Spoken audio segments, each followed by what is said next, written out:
It's great to have you on the podcast today. How you doing? Hey, how's it going, Adam? Yeah, good mate, good. I'm good. It's great to have you on, and I just thought I'd introduce you to basically um introduce you and talk about like how you got into like psychology and like consumer behavior and consumer psychology. Because I know you kind of like heavily into that. Yeah, cool. So, my background was psychology. I actually was introduced. I went to UC Santa Barbara, and I was actually introduced to something called evolutionary psychology, which is really cool. So, do you know anything about evolutionary psychology?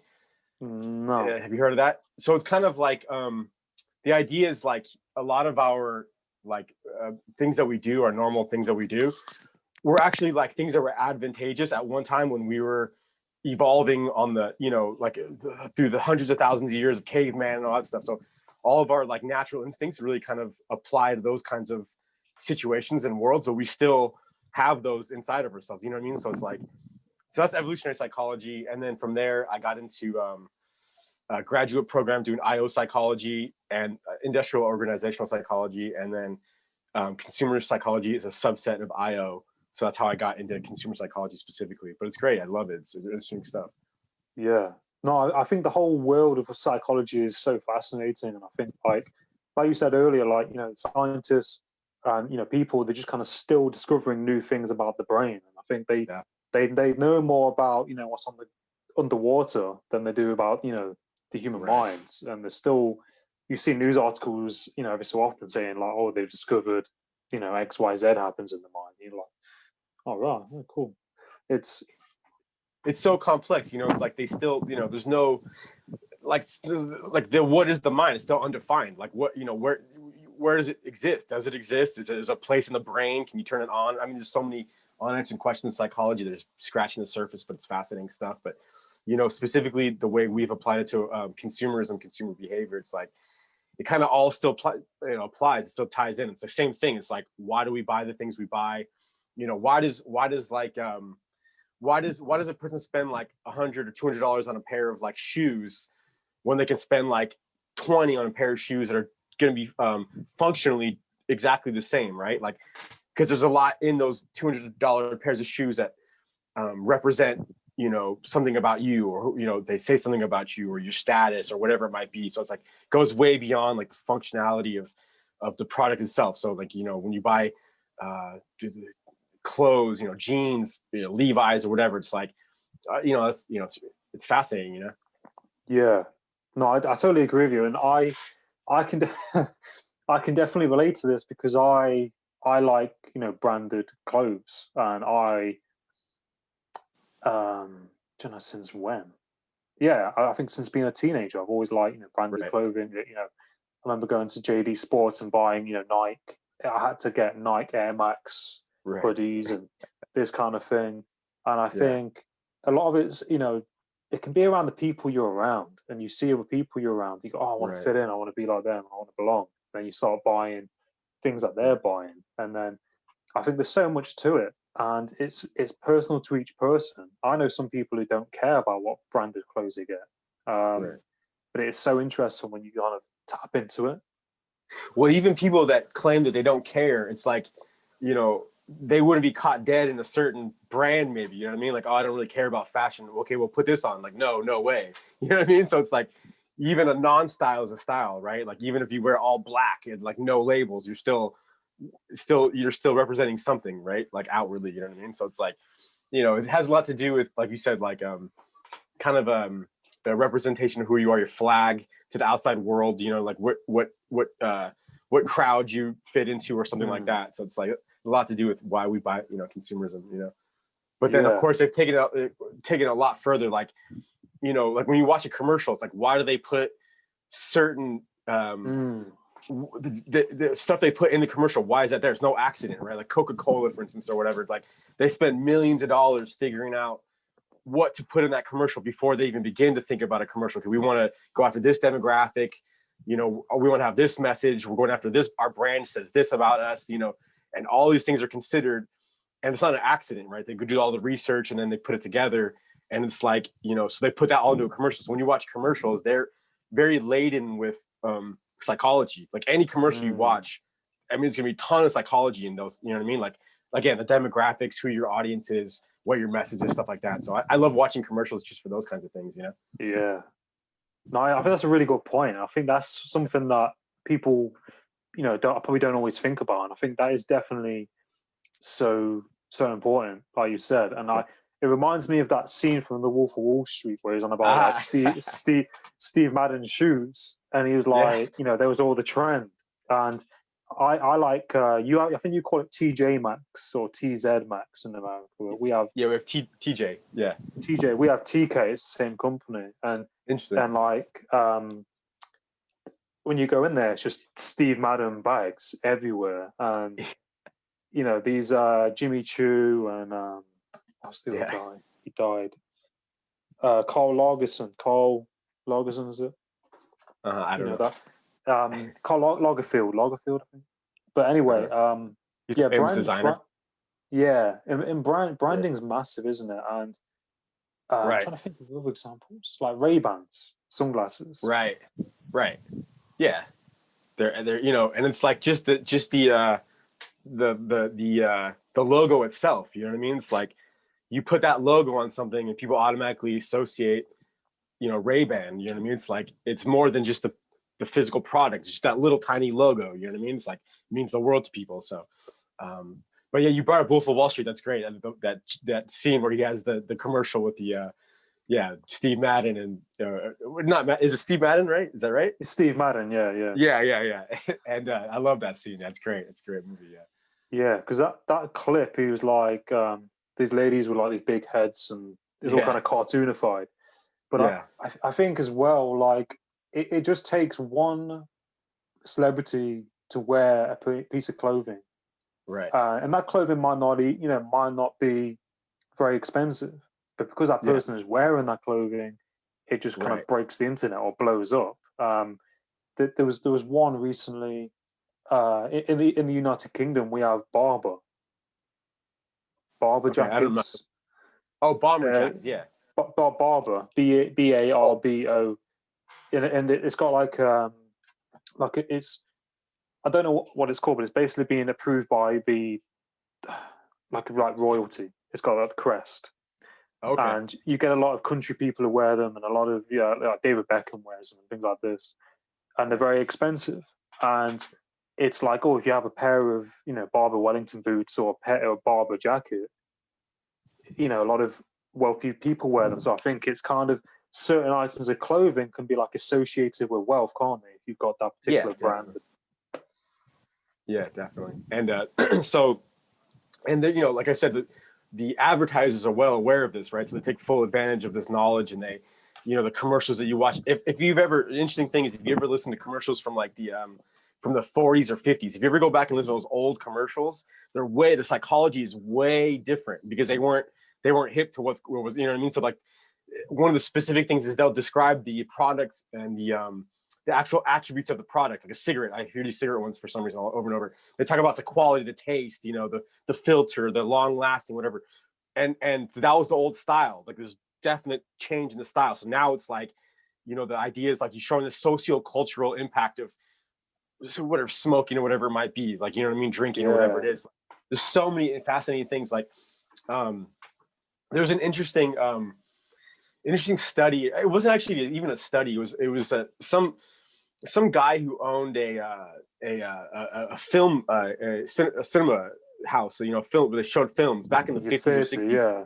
The theater, and he got the bright idea to start splicing in little frames of like popcorn or sugar, Coca-Cola, whatever it was. Like go buy this or that. And he'd splice them into the movies. This is before. This was all on his own. He was just this bright idea, and he noticed, in fact, that his sales started spiking. Right, so it was a thing that actually showed that these commercials actually attack the unconscious. People weren't even aware that they're seeing them. They're going and buying. So they actually had to outlaw that. It's on the books, at least here in the States. I don't know, where actual subliminal advertising is illegal. You cannot do that because it's effective. Really? Yes. Yeah, right. So, but obviously they found ways around that. So it's like they're not attacking you straight to the unconscious, but now they like find more subtle ways to like attack your unconscious, essentially. But they're still heavily geared towards hitting your your mind, mammalian mammalian brain, or whatever you want to say, you know, your more unconscious brain, you know. Yeah, no, I totally agree, and I see that in films. I see that even in video games. Video games Yeah. do it now, and I played that game Death Stranding, which is a bit of a strange game, and Norman Reedus is in it. And there's a part of the game, and if you want to increase your stamina in the game, you drink an energy drink, and the energy drink is Monster, and they're advertising Monster in the game, and I think it's everywhere, and yeah, I mean, there must have been a huge financial arrangement for both parties. I mean, you know, obviously, like they're both, you know, that happens all the time. It's a great example. It's like Monster, whatever it is, they realize that's a perfect place of product placement, and it's probably huge. You know what I mean? They do that in movies all the time. You see like Taco Bell or whatever, you know, in a movie. I mean, it's great. I love it. I love this stuff. It's fascinating to me. You know what I mean? So I got into this stuff. No, it is. It is definitely fascinating. Like, trying to think of another one. Pulp Fiction. Samuel L. Jackson. What is it? What is it? Yeah. Is it, I don't know if it's a real place. They're like Big Kahuna Burger. Yeah, it's not a real place. Oh right. Oh yeah. But then he talks about McDonald's. They're talking about McDonald's, and they're talking about Burger King. food. You know what's funny? Something that Quentin does is I mean, it's not even a real freaking brand. It's probably like his Red Apple cigarettes. You know Red Apple cigarettes. Yeah, it's in all of his movies. So it's like that's not even a real brand. It's like, you know what I mean? It's like super popular. You know, it's the same thing. You know what I mean? He's promoting his own brand, doesn't even really exist. You know, so it's like great. You know, it's so cool, and I think it's like even you know, like I said, advertise. It's like repetition, isn't it? The more you hear something, the more you see it, the more you kind of think about buying it. And absolutely. There's a I don't know if you heard of it, called Manscaped, and it's those the company that make, you know, grooming products for men's, you know, certain areas. And Joe Rogan's had it on his podcast. Joey Diaz had it on his, and I kept seeing it on YouTube pop up. And then after a few weeks, I was like, part of me was thinking about buying it, and then I was like, I don't actually want it. I was just kind of thinking about buying it because I've seen it so much over the past couple of weeks. Right. Damn, I lost you. Hold on a second. No, it's fine. Your video's gone, but it's fine. It's okay. Yeah, it's on now. But yeah, I think it's very interesting, you know, why people wear certain clothes and certain brands, and the psychology behind it. Yeah, it's definitely it's huge. You know, it almost drives, and I think it's bigger in certain places. You know, definitely like in the U.S. and the Western, quote unquote Western world. You know what I mean? As it is to like other places, but it's something that's becoming a global thing. You know what I mean? Because obviously with the internet and everything else, and everyone has like exposure to. Now people have exposure to everything. Every whatever, every product, everything. So it's happening everywhere. You know what I mean? It's like maybe places where it didn't matter so much 20, 30 years ago. It's like, you know what I mean? Maybe now you go to like literally like some remote jungle area of Peru or Ecuador, and you're going to see kids that give a crap about whatever, you know what I mean, product. It literally is everywhere now. So it's fascinating. Yeah.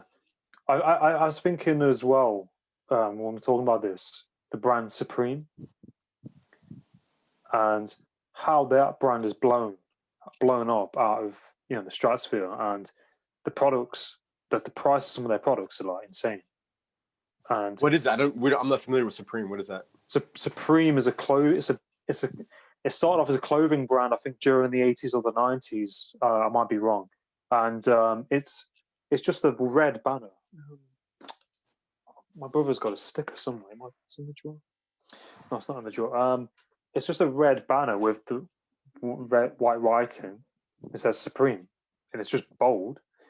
But their products sell for like hundreds. Like a Supreme T-shirt in a certain pattern sells for like, you know, $2,000. They made crowbars with Supreme on it for like $400. But I think what it is, their stock is limited, and they'll put it online, and when it's gone, it's gone. You have to then get it somewhere else. Right. They do limited runs. They do like limited runs of them. Yeah. A lot of. Yeah. That's a genius, man. that kind of But stuff happens all the time, you know? yeah, and it's so interesting, and it makes you wonder, like, when people wear certain clothes, that it makes them probably feel a certain way. Do you think? Yeah, absolutely. I mean, remember the feeling? Somebody said this to me recently. Remember the feeling when you would go to the mall and you'd buy like a new pair of Nikes or whatever, and you would like start running around when you were a kid, you know, you start running around the store and you jump up and down and kind of, yeah, these feel great. And it's completely psychological because those shoes don't make you run any faster, right? And then, you know, like this, like, so there is something that triggers in your mind. It's like something that you think, you know, this actually, like for instance, like there was a study where they found that people associated the weight of an object, especially like in technology, the weight of the object with the price. So like a laptop that weighed a little bit more, they'd be like, oh, this must be more expensive because it weighs more. So then, you know, maybe it had nothing to do with the actual product itself, but people realized, okay, let's put like a couple pounds of dead weight in this thing to make it more friendly to the consumer, like because they associate weight with just things like that. You know, there's so many things that we associate these perceived benefits, and it's all, you know, that's really part of this. Damn, I'm sorry, I'm getting these calls here. It's okay. Don't worry. I think I figure out. Yep. No, that's all right. Yeah, okay, cool. No, it's I completely agree, and I think like that's kind of, it goes back, doesn't it? Back to like times where people would like barter and they'd buy things and they would like, you know, pick it up and then feel it in like currency and things like that, probably. Right. Yeah, it's all psychological. So much of it is psychological. You know, it's like that's kind of the whole idea of why we buy these kind of things that, you know, like I remember one of these great examples was a few years back, like SUVs in the US were like a huge deal. Like everyone had to have the SUV because of the safety factor. But then when you look at the numbers, they were actually like way more like dangerous because of the rollover factor, whatever it was. It was like they were actually, you know, statistically like way more dangerous. But there were years where if you didn't have an SUV, you were like, what are you doing? You know what I mean? It's like everyone had these huge, massive tanks, and it was all because of, it was all, you know, like Arnold Schwarzenegger like would drive a Hummer. It's like, what do you need a Hummer like in like downtown LA traffic? You know what I mean? Like, or you know, these people just have these huge, massive SUVs that like burn like tons of gas and like it was just ridiculous, but you had to have one. And it was like, you know, it's just a product of, like you said, it was just a product of clever advertising, really. You know what I mean? It's really advertising.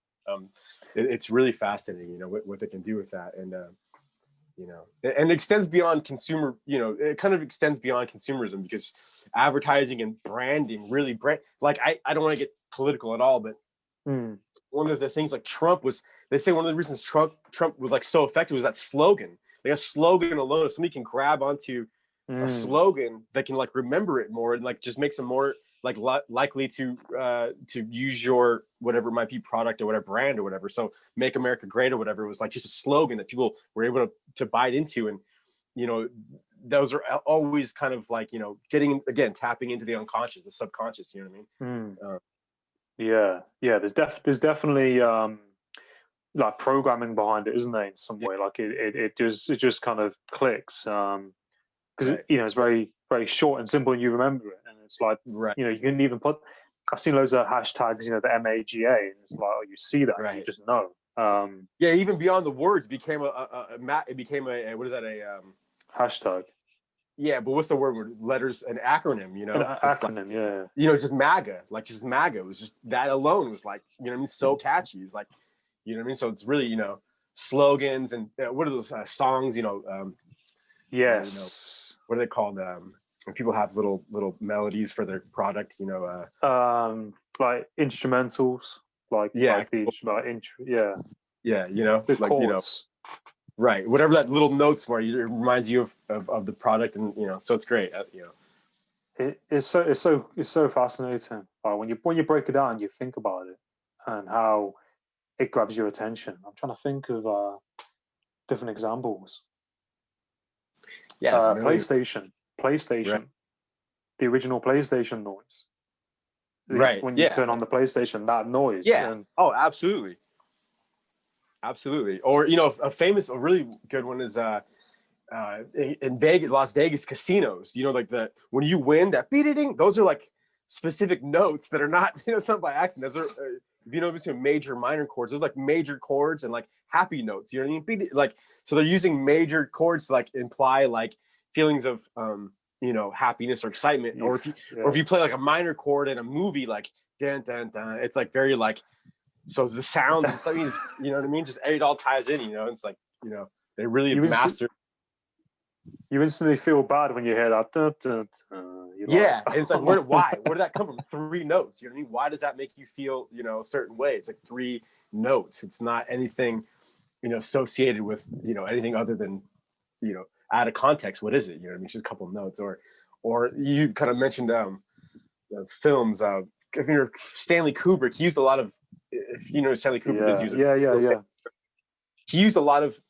He was one of the big directors who started using a lot of like very specific instrumental tracks in his movies. Like, so the famous one was 2001 Space Odyssey, where the event horizon, you see the sun come over the whatever that is, like an event horizon, and that I forget who the composer was. Like and now it's used everywhere to represent that kind of like, you know, those sounds, that specific, those notes, like it just implies these kind of things in your unconscious. You know what I mean? Yeah. No, it's very deep, isn't it? When you like look into it, it definitely just tap into a lot of different things. And I found that with the Dark Knight film with the Joker, that noise when the Joker's on, that Heath Ledger. Oh, okay, It's that it's like a, not a violin, but the big one. It's like a cello, and it's this very distressing sound, and it's like you hear that sound and you just know that it's kind of related to that, and it's quite powerful how sounds kind of attach themselves to certain things, and we just kind of remember it a lot more. Absolutely. Well, you know, it's like the sounds themselves. These artists come up with these sounds because it represents or whatever they create these sounds, and then advertisers take those kind of pre-packaged sounds and then apply them to what, you know what I mean? When they apply to like a Beatles song to a car commercial, I'm sure John Lennon or Paul, you know what I mean, didn't intend for that to be why he wrote that song or whatever, but you know, it just had a vibe, it had a feeling. So they take that feeling and they package it and they apply it to the car commercial. And now you're selling cars with, you know, Imagine or whatever it is, you know, whatever John Lennon song or whatever, you know what I mean? So it's like, you know, they just, it's not so much of you know, like you can't just like make it. There has to be something that are inherently there in the thing itself. You know, it has to be present in the stuff. You know. Yeah, no, definitely. I think it's like really interesting. I find like for me, I remember when I was at school, like all the kids had Nike Total 90s, and they were these AstroTurf shoes, and they had like the 90 symbol and like a Nike tick, and they'd have different colors, and they release a different model each year, version each year, and it'll look different. And they even had the footballs to go with it as well, with the shoe design. And like if you had those trainers or that football, you was like, you know, the kid on the block. Right. Yeah. And it all, again, back to my evolutionary psychology, it all kind of ties into that. Like, you know, before they had Nike and whatever, there was still something. It's almost like it's almost like in nature, you know, a male lion has this beautiful mane because it represents strength and it represents power and whatever, maturity and whatever else. And it's almost the same thing. It's just, we don't have those, you know, so if you take away Nike and Coca-Cola and whatever brands, you're still going to have that same base human need to belong. You know what I mean? Maybe 500 years ago, it was like, whatever it was, there was always something, you know what I mean? It's not a new invention. That's what I was kind of saying earlier about the evolutionary psychology. It's like, these are things that are tapping into like old unconscious drives that have nothing to do with modern day. They just figure out how to tap into them. You know what I mean? So if you took away all of those brands and even if you lived 500 years ago, there was some level of status symbol, whatever it was, you know what I mean? Maybe you had a real cool, you know, horse and buggy or something, you know, whatever it was, you know what I mean? Or the most modern log cabin or something, whatever it was. There was always something that represented your wealth, your status, to other people. You know what I mean? And I don't want to. Again, a lot of times with males, it goes into like a male-female thing where you want to show your, it's like a lion. You want to show your status to the female. You know, so she shows that you're strong or powerful. And with us, it's like more like we have money or whatever it might be, like currency, like social currency or whatever it is. So it all just ties into that, really. It all ties back into like, you know, these kind of representations of how we want to see ourselves and how we want other people to see us, you know what I mean? And what it says about us in our social status and stuff like that. Really kind of, so basic human drives, really, you know, just kind of represented in a more, you know, modern way, you know? Yeah, no, exactly. And I think like what you said as well, you know, like kind of like the male kind of female side of things. And it is like, you know, like it's like that modern kind of version of that, isn't it? Like people wearing certain clothes to kind of appeal to certain people. Absolutely. Would you say like aftershave kind of comes into that as well? I don't go too deep on that. You know, think like, you know, it's a funny thing. I've thought about this a lot. It's like, why does things like aftershave and cologne and stuff like that? I mean, there's been huge debates about this because, I mean, it's like on the most basic level, and it sounds weird to say it, but there's been your natural human whatever smell is supposed to be more attractive than a weird bottle of you know cologne that is like manufactured. And it's like if you were to run tests on it, you might even find that the opposite or whatever the gender you're trying to attract might be more receptive or responsive to your actual pheromone bodies, because but of course nobody's gonna go out to, you know, to the workplace like, hey, listen, it was my natural whatever. Of course, so it's like a weird, I don't know, that's a really interesting question. It's like I guess we're somehow kind of in the Pavlovian, you know, like a bell response thing to be kind of trained to I don't know, it's a really great really great point why we respond to like aftershaves and colognes more than we do to like a natural fragrance, where we would think that that would be more effective, you know. So no, it's definitely interesting. Yeah, stuff like that. So things like that. I mean, you can go down that topic. There's a lot of things like that we do that are kind of like almost counterintuitive, but that have become kind of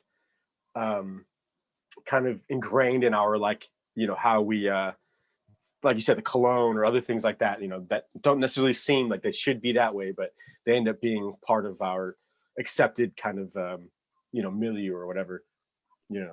Because I remember when I had like Versace, and I remember like, you know, feeling on top of the world because it smelled so nice, and I was like, oh, Versace's expensive, and it's like if you smell it on other people, and you're like, oh, they've got Versace, oh, I need that as well, and then it's really weird when you think about it. When you break it down, you're like, it's just a smell, and how it's like I remember when I was going to nightclubs when I was 18, 19, and you have the guy in the toilets, and he had bottles of like all these different colognes, and you pay him like £1 or whatever, and he'd spray you with this aftershave. And I remember, like, you know, being sprayed, I remember with Armani, and then it's weird because like from that I felt, you know, pretty cool. I was like, yeah, I've got Armani on me. Right. And I think it does kind of go to the brand, because I think if it's an expensive brand, you then, I don't know, like associate it with, I don't know, it's weird. Yeah. That kind of well, it's like, can people, one of the questions I would ask is like, can people distinguish between expensive colognes? If you took the bottle away and just had a bunch of test tubes, you know, testers, like, can somebody distinguish like the more expensive without knowing, okay, I recognize that scent, obviously that's whatever, you know, familiar. If it wasn't familiar, if it was just based on price, can people distinguish between the more expensive cologne and the less expensive cologne just by smell? Or is it the packaging, the bottling, the name, the brand, and everything associated with that? You know what I mean? So that's something, you know, and that goes beyond cologne. That goes to a lot of things, you know, like, I don't know, I'm not a wine drinker, but I think people have pretty good noses for wines, like what's good wine versus not good wine. But things like that, you know, like when you, I don't know, that happens all the time, you know. It's like you pay extra premium just for the packaging or the whatever, you know. No, there's a lot to it, isn't there? Like, it's not just clothes, it's not just that cologne.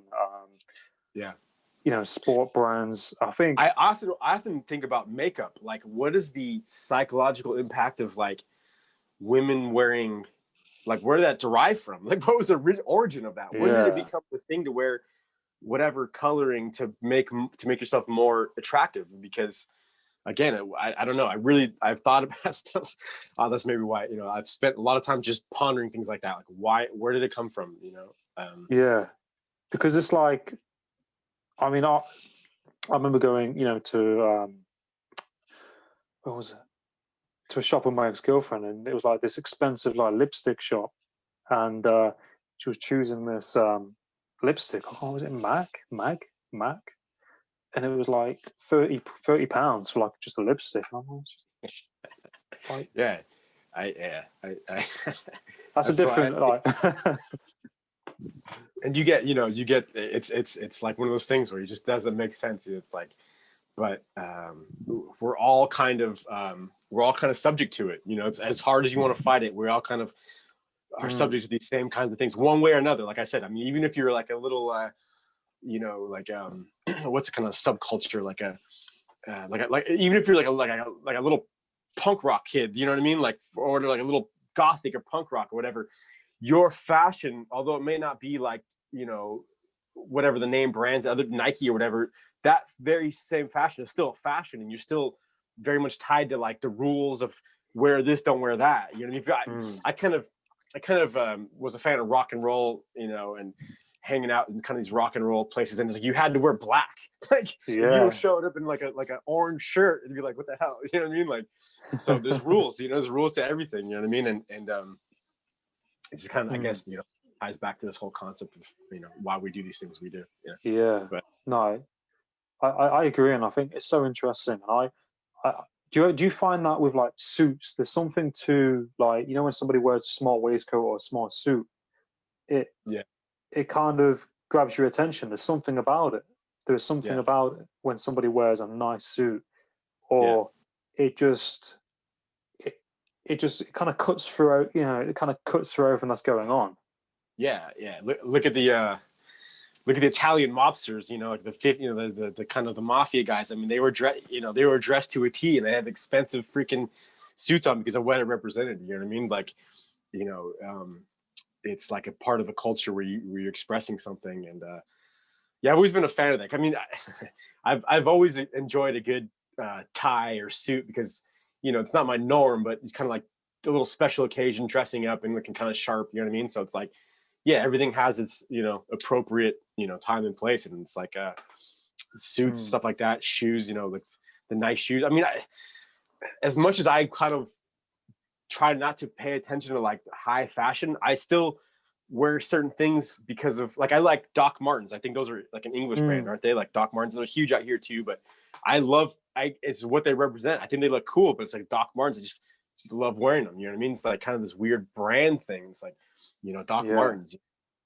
So stuff like that. I'm trying to think of another thing that you just mentioned is like Timberlands. And they're like massive, and they're still expensive. They're still kind of at that benchmark price because they last, and there's their quality. And if I see someone with Timberlands, I'm like, oh, I wish I had some of them. Yeah, exactly. And it's funny because it's like, I didn't realize over there, because over here too, it's like there's certain subcultures again that swear by the Timberlands, like in New York, and like, some of these kind of like, especially the hip hop guys, whatever. I mean, they love their Timberlands, man. It's like, and it's like a status. It's like huge. You know what I mean? I remember. Sorry about that. I remember. I think some like hip hop, really hip hop groups put it on the map, like Wu-Tang Clan. Like, I mean, Timberlands became like the, you know what I mean? At some point, it's like, or like Converse. You know what I mean? It's like Converse are like certain brands you just can't get away from, and they just represent something cool. You know what I mean? It's like there's something cool about putting on Converse. You know what I mean? Yeah. And it is what it is. You know what I mean? You just kind of live by it. It's weird, isn't it? Because I got a job in a hotel, and our footwear was Converse. They gave us like Converse flat sneakers, and I was like, oh, this is awesome. I got Converse at work, and I felt it gave me like a spring in my step at work because I had Converse. It was really weird. Yeah, that's probably why, who knows? But it's like, the uniform is like, people feel cool in them. You know what I mean? So I love that kind of stuff, man. It's great. It's all around you when you think about it. It's like one of those things that I like. It's funny because you go to other countries and it's like not as much. I don't know. I've never been to like Europe, and I've never been to. But from what I understand, you probably obviously know more. Like certain parts of like, let's say Germany or something like that. Like the houses aren't so. The house, like in the U.S., people put a lot of effort into the outside of their house, right? So when you drive through like neighborhoods in like L.A., Los Angeles, or whatever, you'll see like outside. They like put a lot of money into the outside, and then also, I mean, whatever the inside also, but like mostly the outside, right? But I've heard like there's places maybe like where they don't give a crap about the outside. Like, okay, yeah, the outside's like cinder block and whatever, but when you go inside, it's like really decked out and beautiful. You know what I mean? So it's like, you know what? So, you know, to me, that's kind of fascinating why certain cultures care less about how it's perceived by others. So there's always differences, like certain ratios of difference, you know what I mean, between groups, subgroups. You know? But like, or another fascinating one is like people in Japan are huge on like old cholo. I don't know what cholos are, like Mexican gangster, Mexican cholos, gang. yes.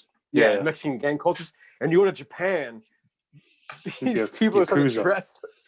Yeah, but they're starting to dress like cholos. Like it's their fashion now. They dress like, you haven't seen this? It's great. It's fascinating. Like they dress like 80s, 70s, and 80s cholos, and they're like not like gang people. They're like normal citizens, like cops or whatever, or normal people. And they have like their nightlife. They dress like these, like the way my mom dressed or whatever. You know what I mean? Like these big cholo, whatever. You know what I mean? Like it's insane to see it like that. You know what I mean? Or back in the day, they were into like what is it, like the 50s pompadour Elvis kind of style, you know what I mean? Like it's fascinating how this stuff spreads, you know.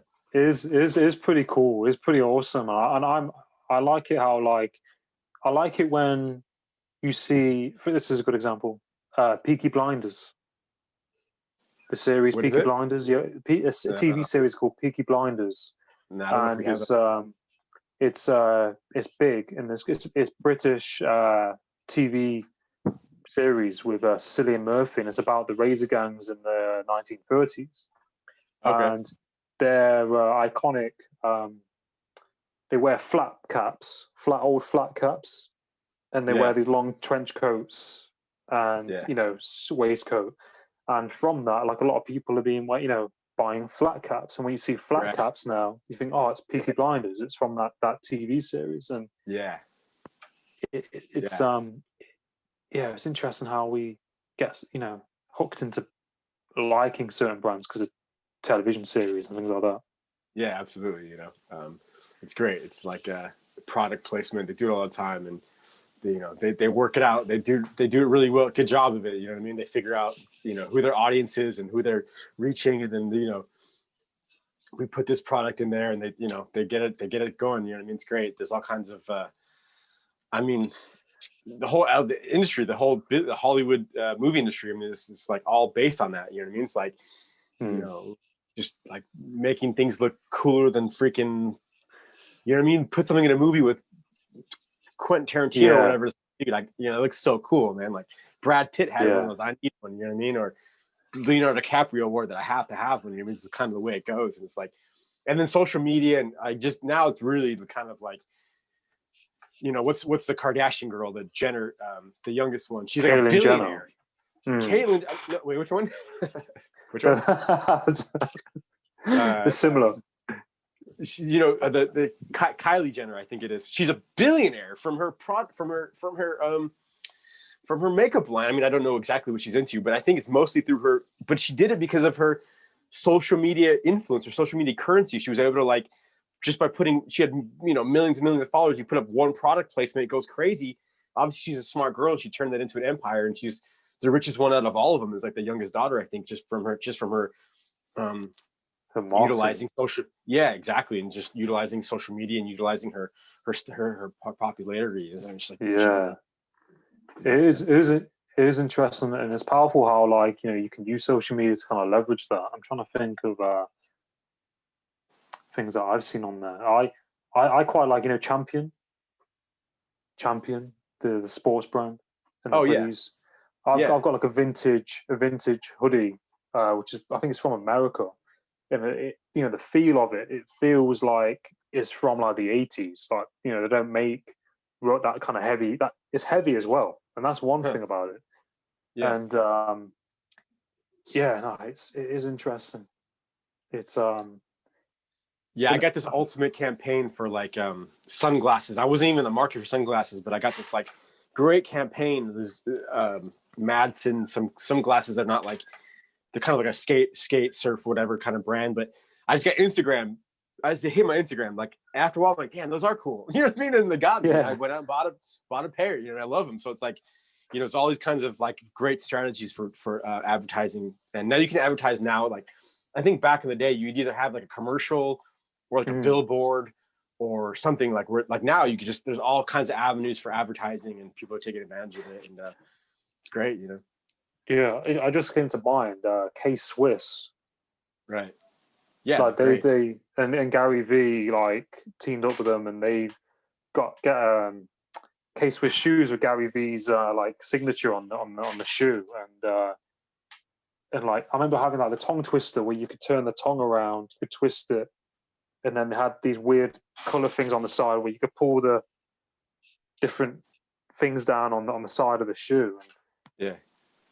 They're just shoes at the end of the day, but like there's some appeal.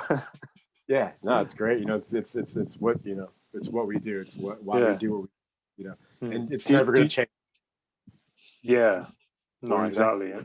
Do you read any books at all? Are you into books at all? Yeah, I'm into books, but like more like I think I'm into kind of like I don't know if there's a Russian guy named Dostoevsky, and they call him like the original psychologist because he wrote a lot of he wrote something called Crime and Punishment. I like Russian writers for some odd reason. I like a lot of these Russian writers. I think for whatever reason, there's, you know, maybe the weather sucks and they had nothing better to do, just sit there in the cold winter and write like these masterpieces. You know what I mean? It's like maybe if you live on a beach in you know, some tropical island, you're not so concerned with like writing like some masterpiece. But if you live in like some goulash in Russia, you're like, all right, you know, I'm gonna write my masterpiece. So I like a lot of these Russian guys. Dostoevsky mostly. He wrote a lot of cool stuff. But it's not. Have you heard of that guy who did the Metro games? Dimitri, what's his name? Dimitri something. He did those. He wrote. There's a video games called Metro 2000 and something, and it's based on a novel, and it's set in Russia, with like post-apocalyptic Russia, and it's based on a novel. Yeah, I'll try and find it. Yeah, if you can send me that, it'd be great. I'd love to read stuff. For some reason, all these Russian writers, I don't know, whatever it is about them, I think they cut through all the BS. They cut through all there's no extra fat. They just write kind of real sober kind of pieces, existentialism. I don't know. It's great. I love this stuff. But something about Eastern European kind of writers, I don't know, for some reason. Yeah. No, I agree with you, because there's a book that I want to buy called The Magic Mountain. And it was I think it was like a German guy wrote it. And I watched that film, The Cure for Wellness. I don't know if you've seen it. No, it's good. Like a psychological horror. It's a bit it's interesting. And yeah, like you said, there's a lot of Eastern European writers out there, and they kind of come from a place. And I think, I think from the war, and those times, and really rough, harsh times.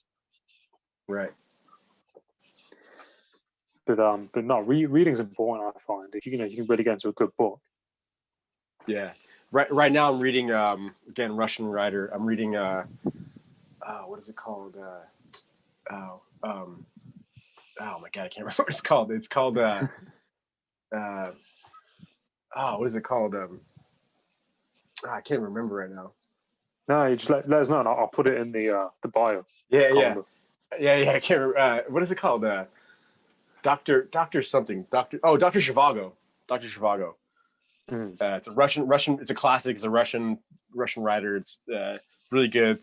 It's something about the like one of the Russian revolutions, and this guy becomes a doctor. It's great. That's the Russian writers. They for some reason.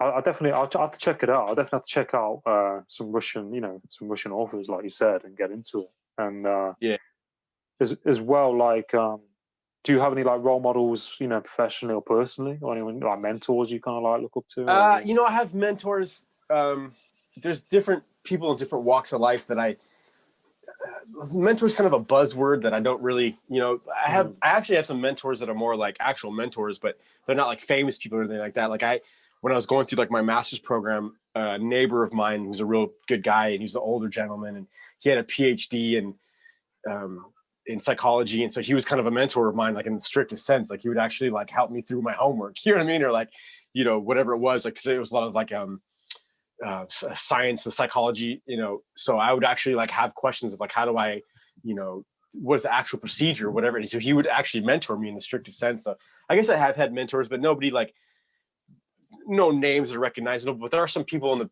public domain that I kind of do look to for inspiration or answers. There's a guy right now called David Goggins, and he's not exactly, David Goggins. yeah, right. You know, Goggins, and he's, I mean, you know, I think throughout like a lot of the world, I was going through some kind of rough patches, you know, this past year and everything else. And he was very inspirational to me.